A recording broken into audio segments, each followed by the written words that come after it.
Hello and welcome दोस्तों। तो आज की वीडियो में हम बात करने वाले हैं एक ऐसे ईटीएफ के बारे में जिस ईटीएफ ने बीते एक साल में काफ़ी शानदार रिटर्न निकाल के दिए हैं अपने निवेशकों को। और अच्छी बात यह है इस ईटीएफ में हमें कई सारे सेक्टर भी देखने को मिल जाते हैं, जो कि कहीं ना कहीं अगर आप इस एक ईटीएफ में निवेश करेंगे तो आप कई सारे सेक्टर में इनडायरेक्टली इन्वेस्ट कर लेंगे। तो सारा कुछ हम समझने वाले हैं कि कौन सा वो ईटीएफ है, उसमें कौन कौन से स्टॉक हैं और क्या हमें इस ईटीएफ में निवेश करना चाहिए या फिर नहीं करना चाहिए, सारा कुछ समझने वाले हैं इस वीडियो में। तो चलिए वीडियो को शुरू करते हैं। तो जिस ईटीएफ के बारे में हम आज बात करने वाले हैं वो ईटीएफ आता है मिराय एसेट की तरफ से, जिसका कि पूरा नाम है Mirae Asset Nifty India manufacturing ETF, जिसका कि प्राइस आज की डेट में देखेंगे तो 129.44 रुपीज़ देखने को मिल रहा है। और अच्छी बात यह है कि इस ईटीएफ ने बहुत ही शॉर्ट पीरियड में बहुत ही अच्छे रिटर्न निकाल के दिए हैं अपने निवेशकों को। देख सकते हैं यहाँ पर ये ईटीएफ तकरीबन लिस्ट हुआ था, आप देख सकते हैं सितंबर 2023 में, ऑल में लगा के देख सकते हैं सितंबर 2023 में ये ईटीएफ लिस्ट हुआ है। और सिर्फ 8-9 महीनों में ही इस ईटीएफ ने 33-34% के रिटर्न निकाल के दे दिए हैं अपने निवेशकों को, जो कि आप यहाँ देख सकते हैं।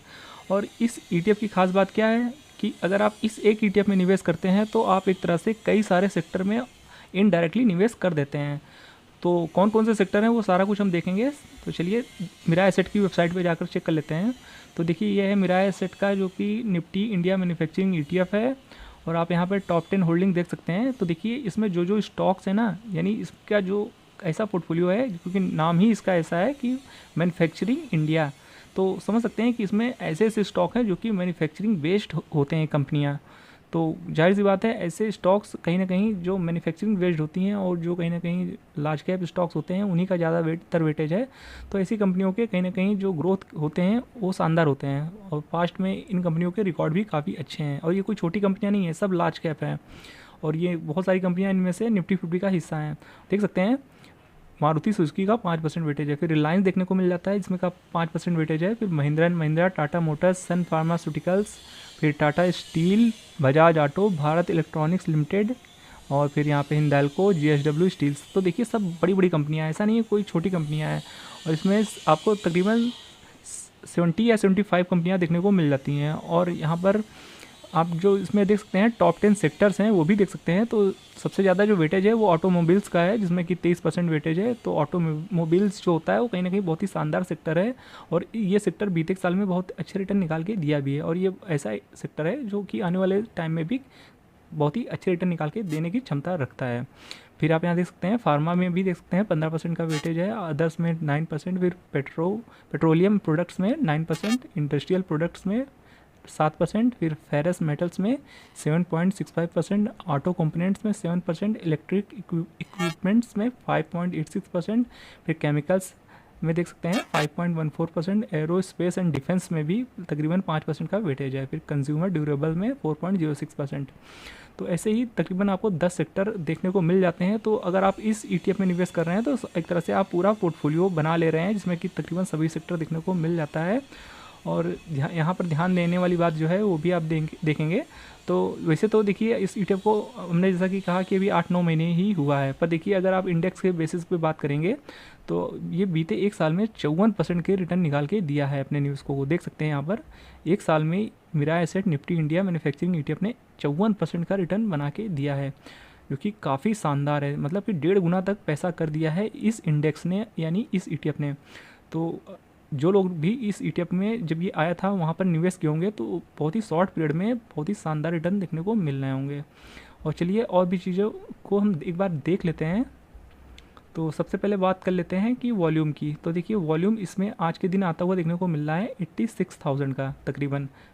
तो ठीक ठाक वॉल्यूम है, छोटे निवेशक हैं तो आप बिना किसी टेंशन के निवेश कर सकते हैं। बाकी अगर आप बहुत ज़्यादा अमाउंट में निवेश करने वाले हैं तो एक बार देख लीजिएगा वॉल्यूम, और इसकी वॉल्यूम की हिस्ट्री देख लीजिएगा कि इसमें एवरेज वॉल्यूम कितना आता है।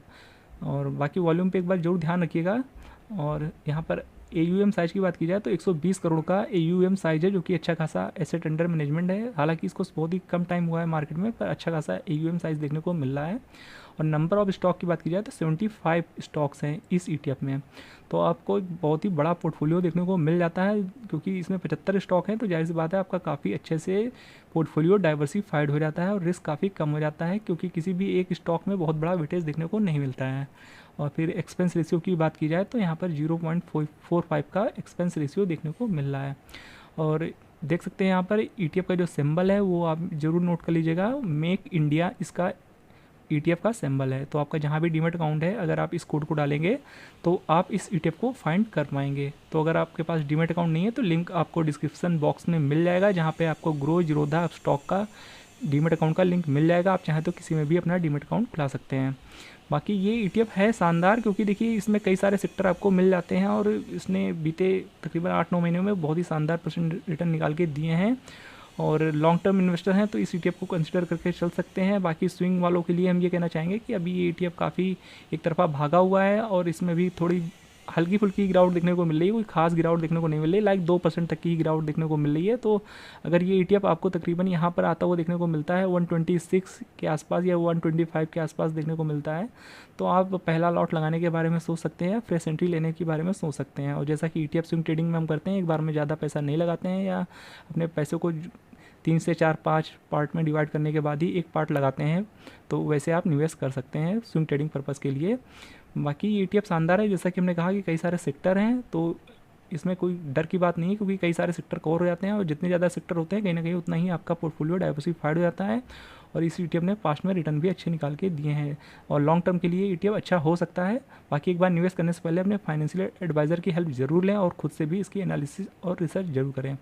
तो आई होप ये वीडियो आपको समझ में पसंद दोनों आएगा। वीडियो अच्छा लगा हो तो वीडियो को लाइक और चैनल को सब्सक्राइब जरूर कर दीजिएगा। मिलते हैं नेक्स्ट वीडियो में, तब तक के लिए गुड बाय।